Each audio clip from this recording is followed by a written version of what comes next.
evaluating their learning styles and whether we're meeting their needs in the classroom. I also would like to model instructional strategies that reflect differentiated instruction as well as different learning styles.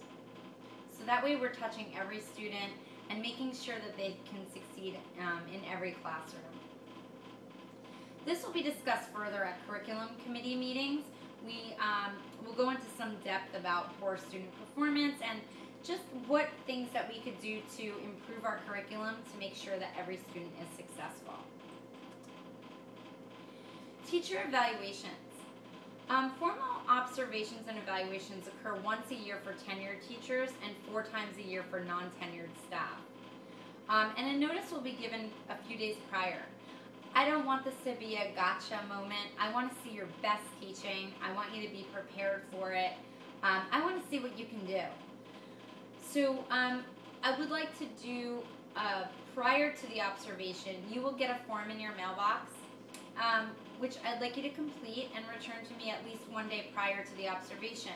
And that form is just basically going to tell me, what are your highlights? What am I looking for? What are you going to wow me with? What do you feel like you need to work on?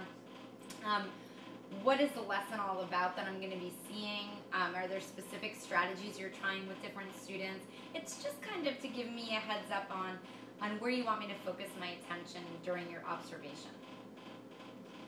After I observe you, about 3 days after the observation, you'll receive the final evaluation, which is a checklist as well as a paragraph detailing what I saw. And you'll receive that prior to our post-observation conference. The reason for this is I'd like you to review it and make some notes to yourself, maybe some things I didn't include that you would have liked me to include or you'd like to discuss.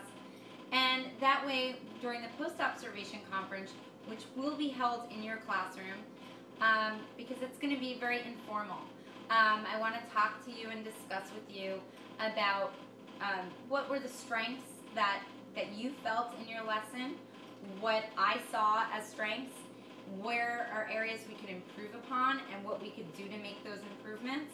And if there's anything else that you would like to gather further information on, maybe discussing some professional development opportunities to work on the strategies and the different methods you'd like to put into future lessons.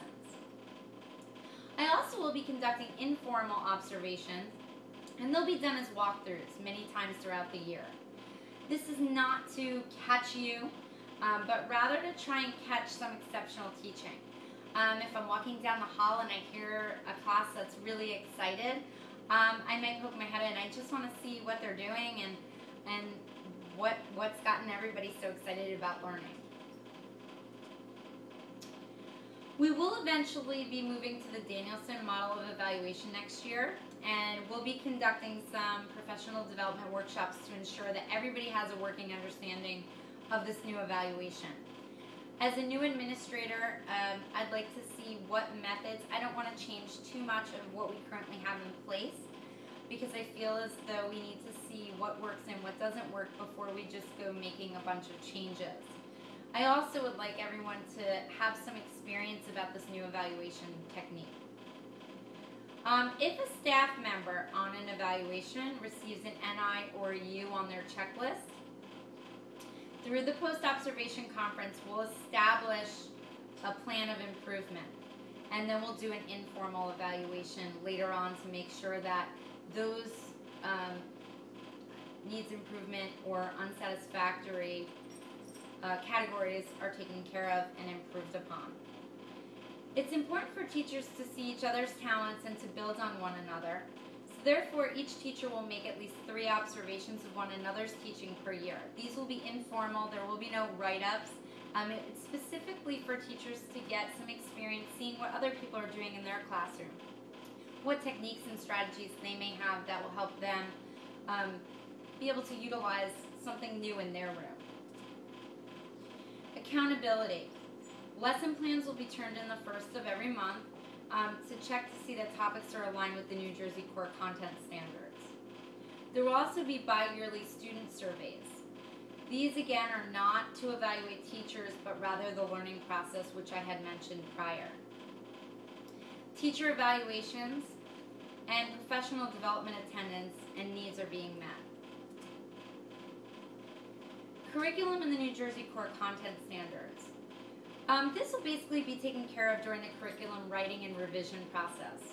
Curriculum committees will use the 5-step process. They'll develop a mastery of skills list, which is basically having to agree on what's important for students to know at each specific subject area, at each specific time.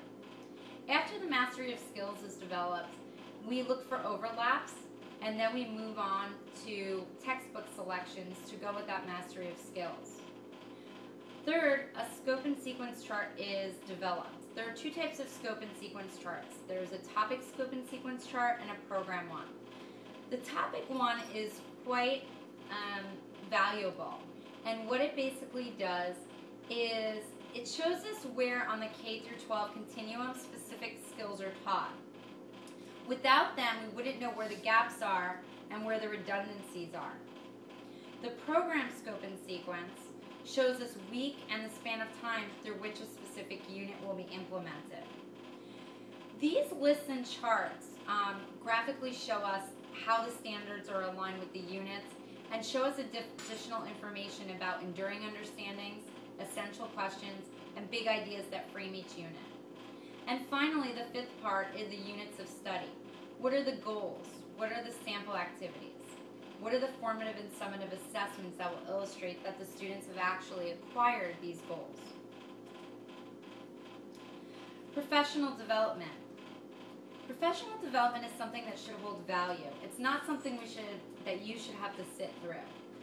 I would like it to be individually designed so that you're not sitting through something that doesn't apply to your situation or to your grade level or to your subject area.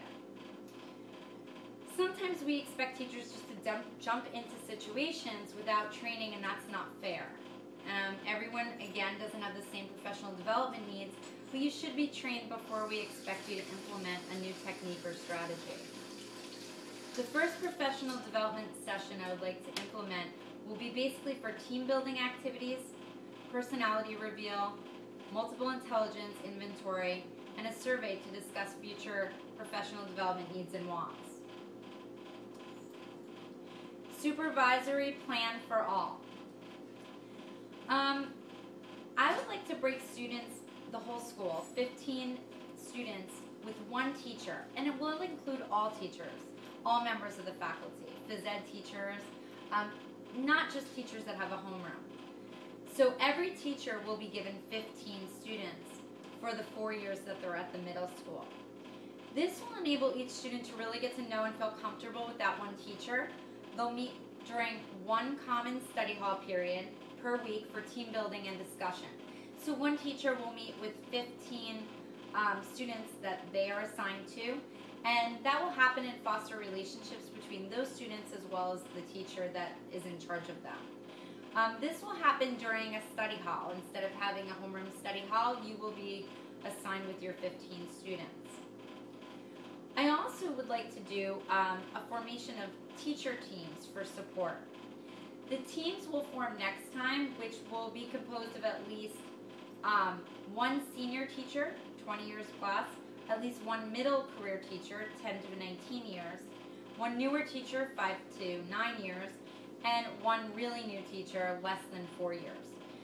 This will be a great support system for our new teachers as well as our seasoned teachers to keep abreast of new and current trends in education. I'm almost to the end of my first professional development speech, and what I'd like you to know is I'm fully committed to making our school an excellent one, and I know you are too. I have an open door policy, and always feel free to come in and discuss any issues that arise, as well as anything you would like to share. The most important thing I think we need to work on together is collaboration. Thank you. Enjoy the rest of your day.